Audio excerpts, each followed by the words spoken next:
Hello and welcome to another vibrant episode of Global Desi Women podcast, where we spotlight powerhouse South Asian women who are changing the world one story at a time. I'm your host, Arti Solanki, a business coach, real estate broker, and your weekly dose of inspiration. Before we get started, I would love to give a huge shout out to another nonprofit organization called Global Compassion Inc. Their website is www.globalcompassioninc.org.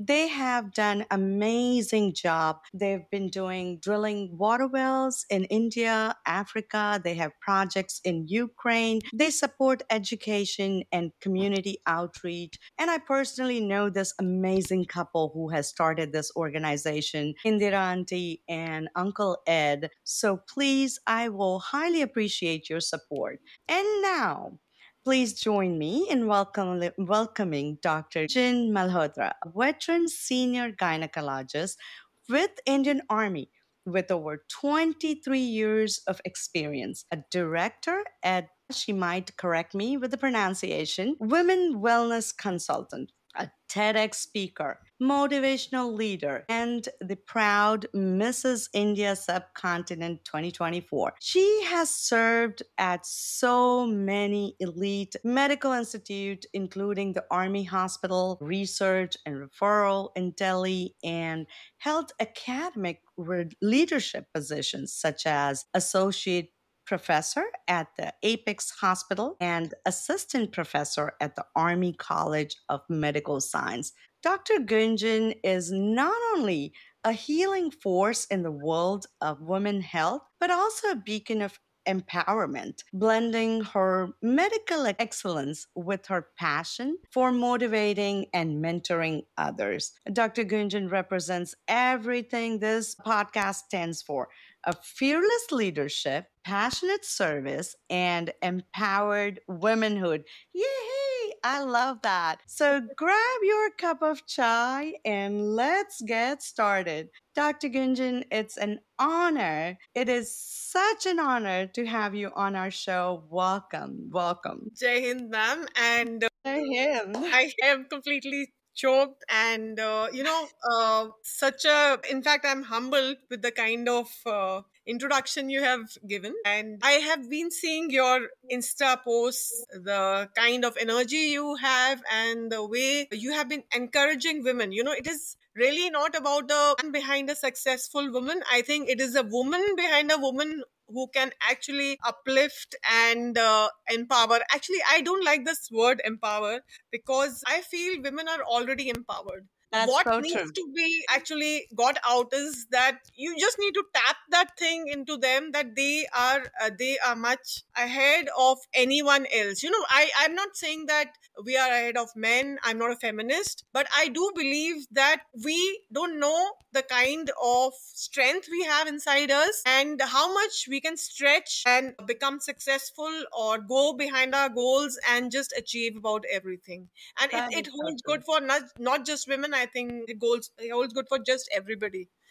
So That yeah. is so true. That is so true. And I like that what you said because we do not need empowerment. We already empowered. I truly believe that. And I feel like women can uplift another woman so well that we understand we have the same kind of, I guess we are daughters, Journeys. mothers, moms, everything, right? So we I know think the what it similar kind takes. of journeys. Yes, absolutely. Absolutely. And you know what? I also feel that I had gone for Women's Day to Rotary Club for speaking, and I actually feel in a few days they will require a Men's Day. For empowerment. So I really don't believe in that.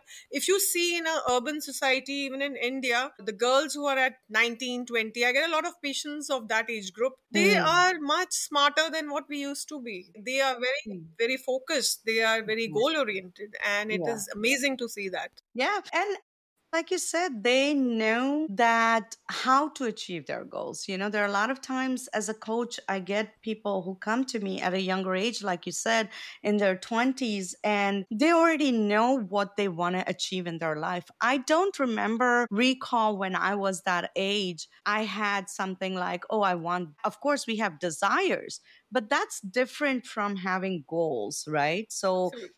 so Absolutely. it's nice to see that the younger generation has changed so much, and now they're very focused oriented. It is so true. So let's talk about your powerful journey from saving lives in the army and walking the stage of Mrs. India subcontinent. I want to know all the way from the beginning. What led you to Indian Army and especially specializing in becoming a gynecologist? This gets me back to my childhood. I recently lost my mother in October, I'm so I so keep on sorry. remembering her. I'm so So, but sorry to hear she, that. thank you, but that's a loss which we can't actually, neither we can repair, we can't heal. It just stays with us. But my mother was the one who wanted me to become a doctor. I never wanted to become a doctor. I was a very average student and I was never interested in studies. I was rather wanting to become a Kathak dancer. Oh, And I learned wow. Kathak for almost 12 and a half years or something from the age of 2.5. I gave my first performance at the Bharatiya Kala Academy in CP, that is at the age of 3. Mhm. So, but by the time I reached the age of 15, that is around my board exams, 10th exams, my mother gave me an ultimatum that you have to become a doctor, you have to pull up your socks, and you have to start studying. And that is when I actually started studying. And, I have always believed in destiny. I have never ever done anything which has been planned. It has always flown into. I've just flown. I've just gone with the flow. I think. I guess, and also God has been very kind in that.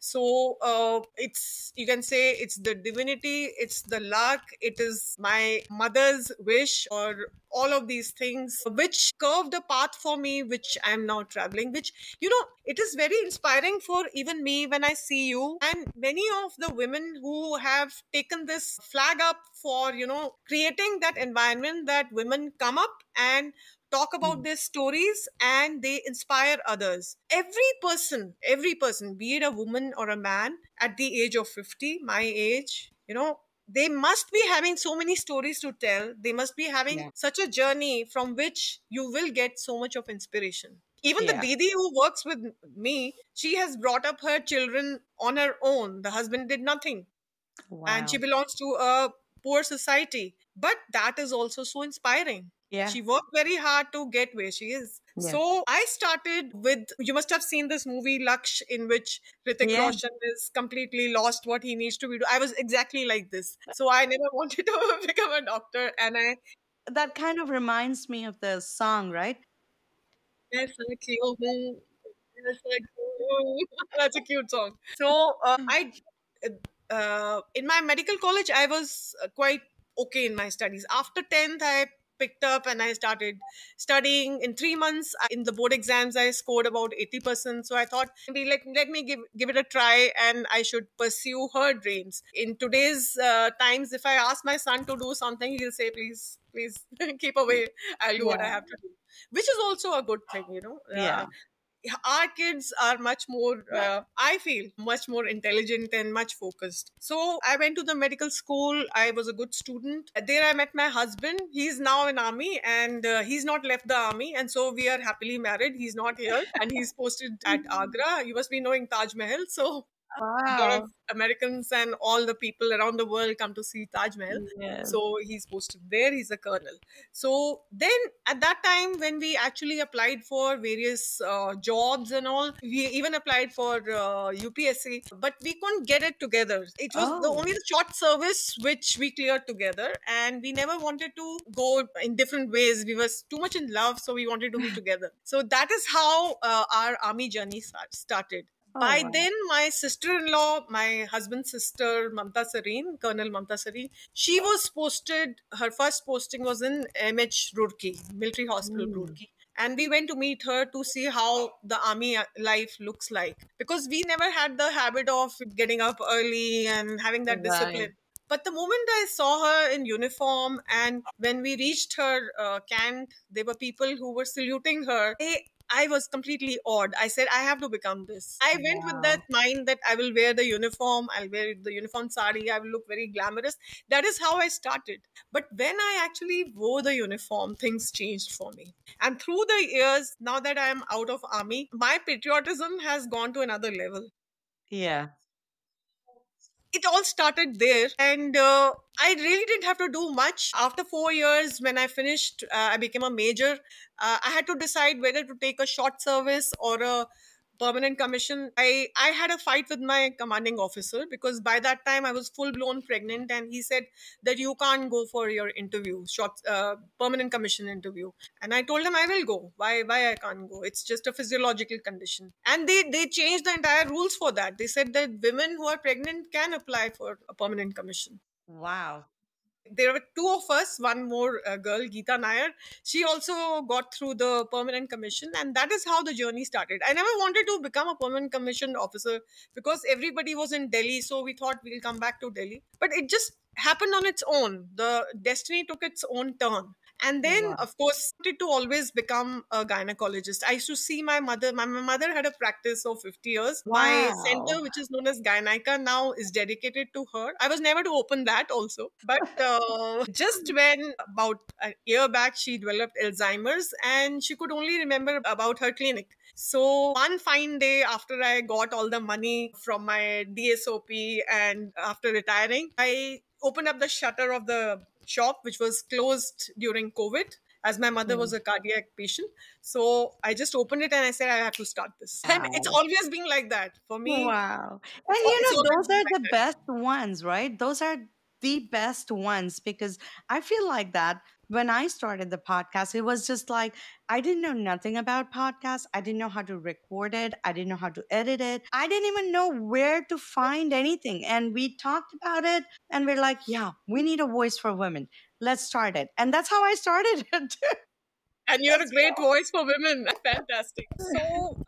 So now going back to those days, that's how actually it started. And I always wanted to become a gynecologist. Seeing my mother, I always saw my mother in a beautiful chiffon sari, wearing brown lipstick and a bindi, and her soft Oh, skills were very good with her patients. And even today, when people, the old people who come to me and talk about her, that she was a fantastic doctor, I feel so proud of her. yeah. So sitting in our clinic now is more of a, it gives me so much of peace. I feel a presence. So yeah, she was one of the greatest motivating factor for me to actually take up gynae. The other Yeah. person who actually I feel that I used to look up to is my mother-in-law. She also had a practice of about 50 years. She was my mother's friend, Dr. Naresh Sarin. Wow. I've also seen her with her patients with so much of soft skills, so much of empathy, that I always felt that I want to become like the two of them. They're fantastic women. I joined gynecology basically because of these two strong women in my life. And yes, I still remember the day I had gone for my counseling. I had a friend of mine, Ashwini Upadhyay. He said he was taking up PSM. PSM is actually community medicine, and that's a very Mm. cool field. And he told me that you go inside, just take the community medicine and just come out. Don't take gynae. But one of my very great gurus, Colonel Pant, who had actually, I've always had people they have actually motivated me to become a better version of myself. So I had this commanding officer in Kaswali while I was studying for my post graduation. So my commanding officer there, he told me just one thing, never go for the easy path. Mm. Always, if you have a goal in your mind, just don't deviate from that part. So he was the one who actually motivated me that I should, if gynae is supposed to be very tough in India, because we deliver so many kids, we have so many Mhm. complications, and Yeah. we have so many women patients. So he used to say, if you are so fond of a clinical subject, please go for it. So when I went for my counseling, I was to just say community medicine and come out and just enjoy my life. But I went side, and the moment they asked me what subject do you want, I said I want a gynae, and that's how the journey started. So I think I've, Wow. every time if challenges have come, I've taken the tougher challenge in my life. So that's how it has happened. So nothing planned, nothing thought of. It's just God has been very kind to me, and it's all destiny. Yeah, And of yeah. course, blessings of my elders and my parents and Yeah. everything. And you took, to share your story, you took a stand at TEDx and you spoke about your journey. And that was so inspiring. I do have to mention this. And I will post that link for the TEDx also on our description for anybody who want to listen to it. It's just amazing. And like I was telling you earlier, it gave me goosebumps when I was listening to your story. I don't know if you're comfortable, but if you want to share a little bit about your son's journey and then how, you came out of it, if you want to share that. I have it's something that I'm very selfish about when I share my son's journey, Rohin's journey. I somehow believe when you share your challenges or you share your journey or you share something that gave you grief, it kinds of dilutes, because Mm. when people listen to you or Mm. you become a stronger version of yourself. I don't believe in Right. hiding whatever challenges I have faced, because these challenges have probably made me a stronger version. They have Stronger actually person. made Ruin also a stronger person. So, and I keep Yeah. telling him that one of the days you should also be on a podcast talking about your journey, so that the people who have a problem that he had would also benefit from that. Yeah. So my son was 10 years old when we were posted at military hospital Meerut, and I was a gynecologist by then. And soon after his 10th birthday, he started bedwetting, which is known as Mm. nocturnal enuresis. Recently he told me that we also had a fear that because he was such a cute looking kid, the boys were bullying him, and that's why Mm. he was bedwetting. But that was not the case. I was worried, so I got his urine routine done, and you have already seen the TEDx. So urine routine was actually showing urine sugars of 3 plus, and Mm. he was having a very sweet breath at that time, and Mm. my husband had very bad habit of kissing him on the lips, and he would say that you have got a very sweet breath, Rohin. And when we actually got his sugars done after that, I could have never thought in the wildest of my dreams that I was going to face this. But I was thinking of probably a urinary tract infection, but his sugars were almost touching 500. Thank Wow. God that we were able to pinpoint what his Yeah. diagnosis was. Otherwise he would have gone into coma. Yeah. When you face a challenge, when there's a problem, you must also think of it could have been worse. Yeah. In Yeah. his case, definitely it could have been worse, and God had been kind that it didn't. He was not in coma. We took him to the hospital where his insulin was started, and there were a lot of things, a lot of challenges that happened during those times of getting him back on track. A small kid who loves chocolates and ice creams, to get him back on track. But there was one thing, as doctors, we always thought that we will be able to manage this situation. It is a very scientific based thing, so we are going to do that. But when people started talking, and mostly the friends and relatives, they started talking to us and telling us that there was something devastating that had happened in our lives, it actually affected me. You know, Mm. it is so much in your mind. That's why I say you need to have a warrior mindset.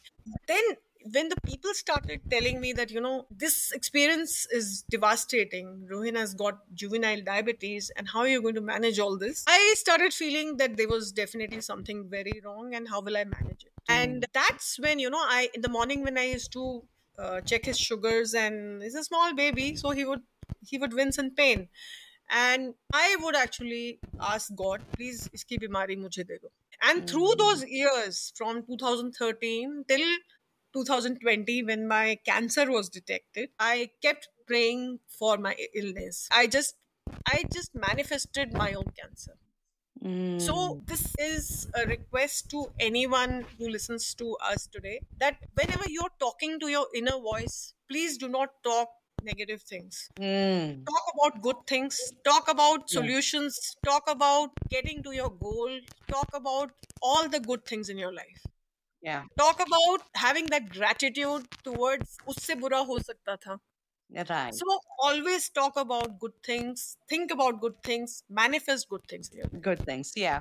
And as That- we like we say, right, in our culture, that in 24, at least my mom used to always say that, in in this 24-hour of span, there's 7 seconds that God actually comes to you, and whatever you said or asked gets approved, right? yes, There's a Hindu saying for that. I'm not sure how to elaborate that, but it's been said, like, in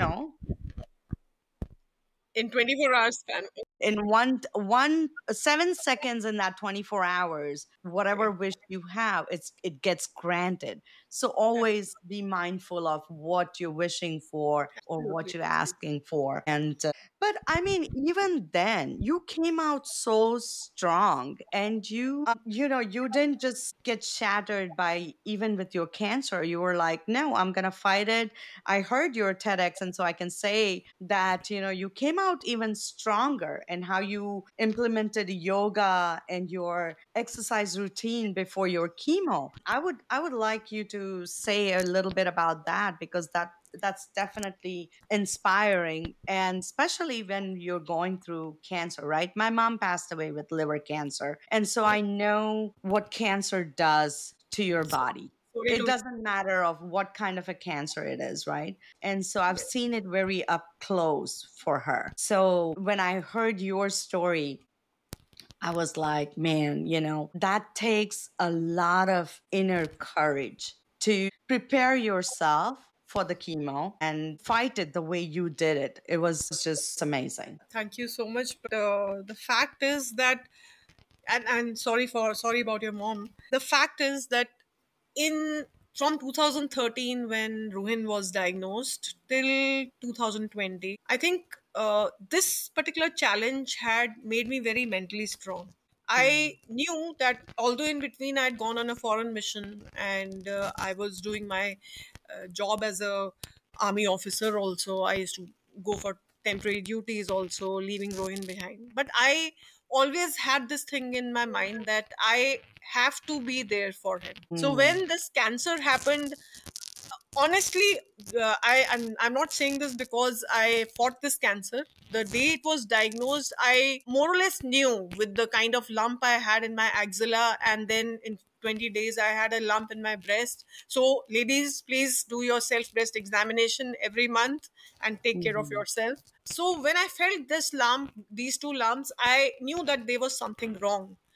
But because I had gone through this huge challenge and devastating challenge, as they say, it's not that devastating though. We have fought this challenge and we are still fighting it. We are taking care of his sugars. He's taking care of himself. So, this particular challenge, which has actually made all of us so mentally strong, I think when cancer was diagnosed, I could only think of getting out of that Mm. situation. So then, when this cancer actually happened, the only thing I could actually think was getting out of this particular situation. And I used to feel during, it was during COVID times that it happened. And my dad in the morning would tell me that 20,000 have died today and 30,000 the next day. So in the evenings, when I used to be alone for some time, I used to actually wonder whether I will die of cancer or COVID. But the next day, when I used to see the sun, I used to do my yoga. I used to be very grateful to God for giving me this Yeah. moment. When Yeah. it is really fresh that on 12th June this year, it's a black day for India, that we lost almost 260, people. Mm. In a plane crash, we lost about 241 people. Yeah. Life is so unpredictable. You don't know what's going to happen the next Yeah. moment. Yeah. So even in those times, I used to feel that way. So I always feel that God has always been there. The destiny has always favored me and taken me through the course of my cancer too. I Yeah. used to actually feel that before this cancer, that I, being a soldier, I used to run 5 kilometers. I used to do my gymming.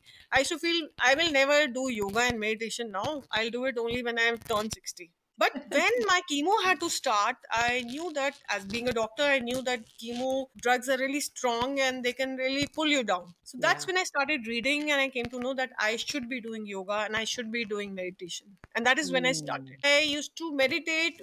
There's a Vyasa University's meditation, about 23 minutes meditation, which is known as mind sound resonance technique. I will share this with you also. You must practice it. Yeah. It's an amazing meditation in which there is Mahamrutyunjay ka jap and there is deep breathing. There are Om chanting and all those things, Mm. along with a resolve in the end. You can ask God for things. Oh, So wow. I used to do that meditation in the morning and in the evening, because in COVID times we were not going out at all and I was fighting my cancer.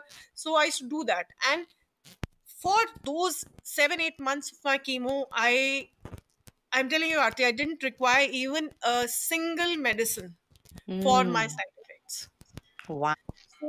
So I think yoga and meditation always helped me. And from uh, May 20, I started yoga. I still do my yoga every day without Yeah. fail. Maybe on a Sunday I take a break, but most of the days I do yoga.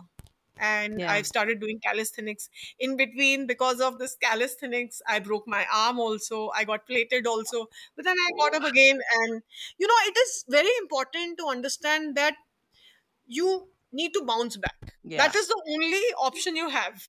Yeah. If Yeah. you will And I not bounce think back, that's kind of the army language speaking, right? You need to bounce back. It doesn't matter what it is.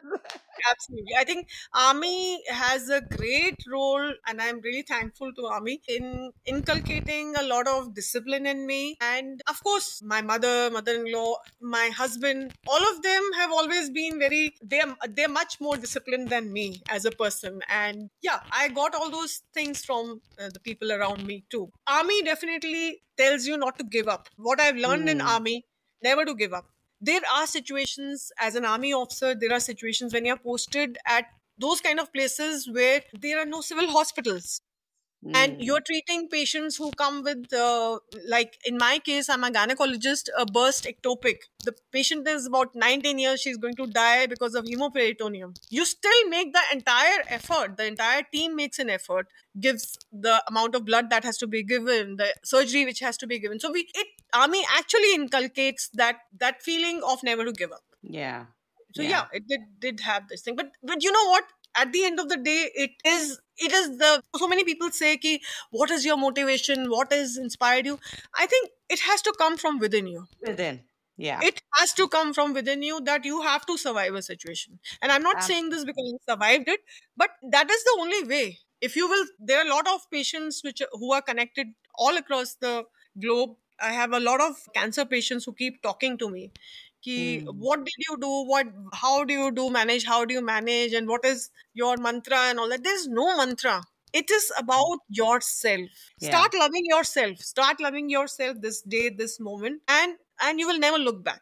So it feels like, the cancer have really made you stronger and actually, you've learned so much from it, like with the yoga and the meditation and everything. It really helps other patients or other women who are dealing with this kind of a situation. And I hope they're listening to this podcast because this is such an inspiring story. And again, like I said, I'm gonna pin down the TEDx link so they can hear the entire story. I do want to go back to the how did you get into the glam world because that's another side of your journey. So tell us a little bit about that. Okay, this is a very interesting question because I am not the glitz and glam kinds, and in fact, I am not into makeup and all those things also. So while I was getting out of army, that was in August 23, I was searching for jobs that were available for senior gynecologist of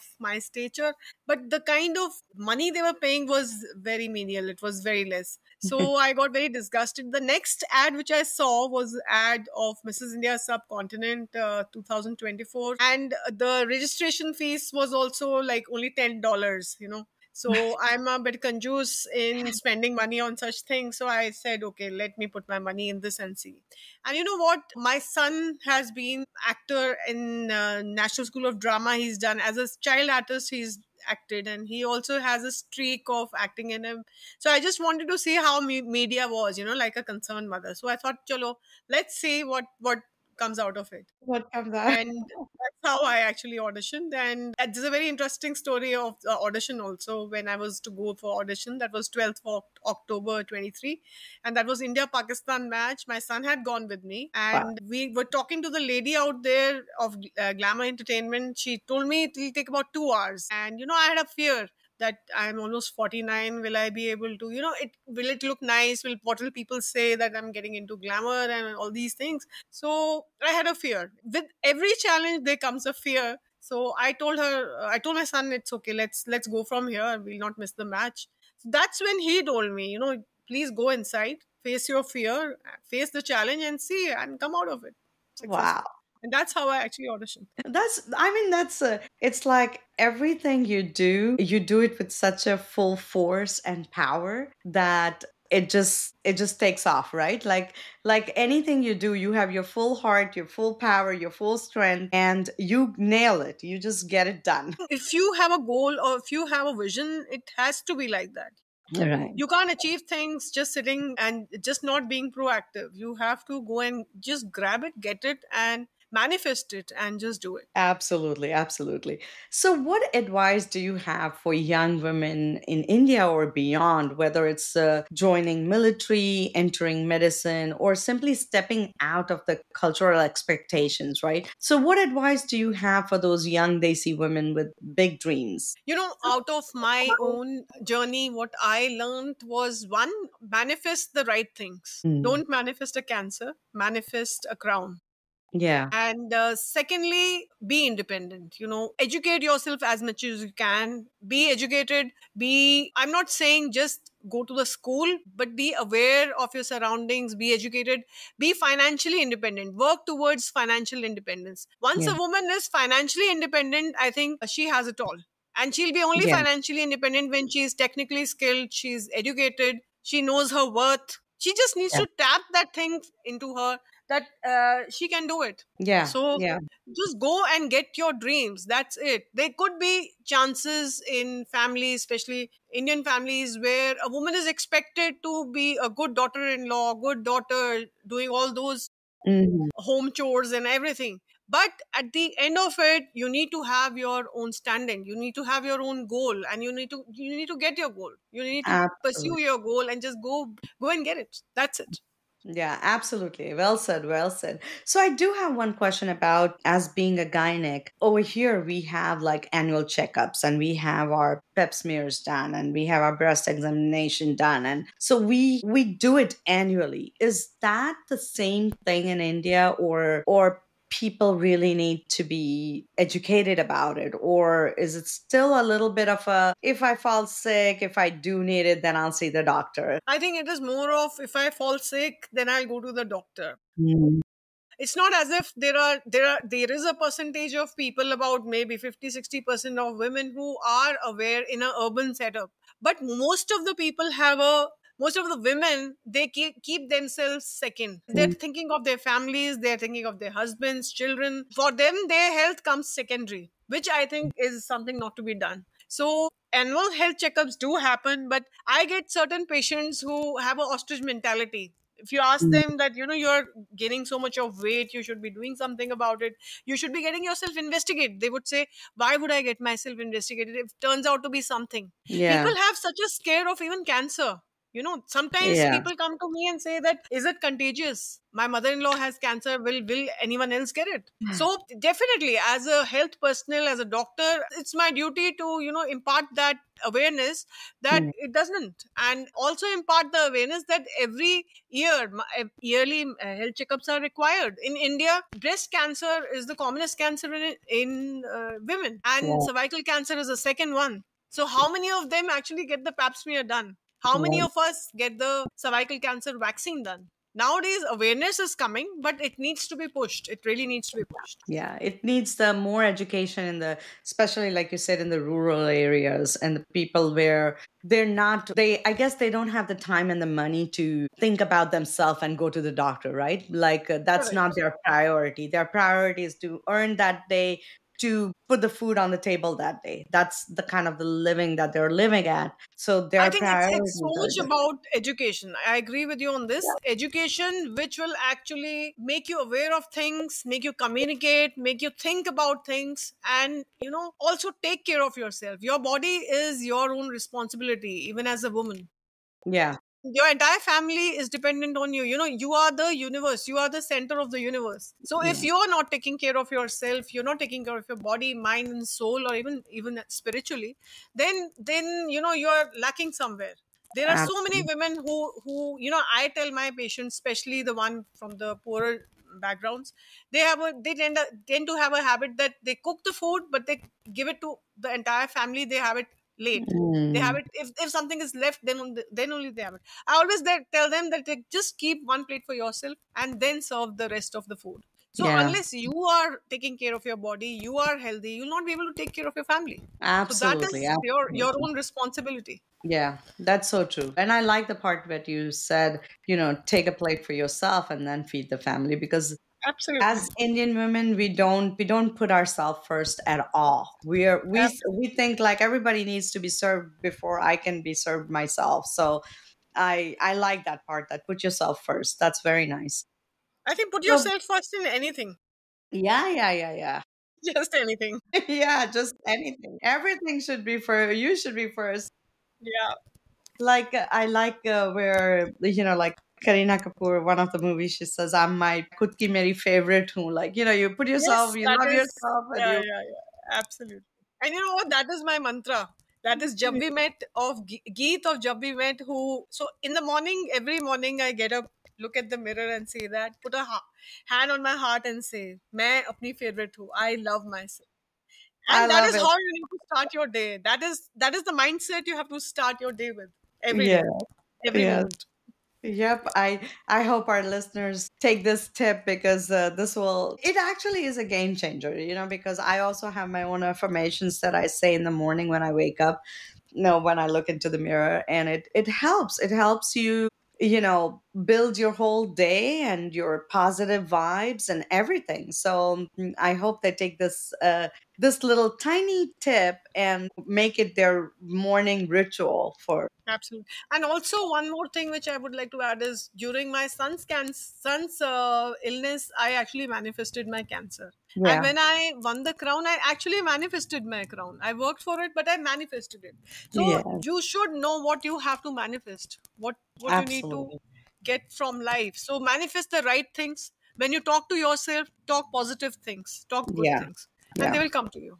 This is such an honor, and it's been such a great podcast. I really appreciate, and I want to thank you, Dr. Gunjan, for not only your service to the nation, but also your service to women through medical practice, your voice, your powerful presence. You remind us that strength and softness, ambition and authenticity, that can absolutely coexist. And to all our listeners, if you're walking away from today's episode feeling empowered, then we've done our job. So be sure to follow Dr. Gunjan. I'll share her Instagram link and also her TEDx link so that you can listen to her incredible journey. And if you've loved this episode, please leave us a review, share it, and make sure you subscribe to our Global Desi Women podcast, and so that you never miss another inspiring story. And if you're loving this show, please support us.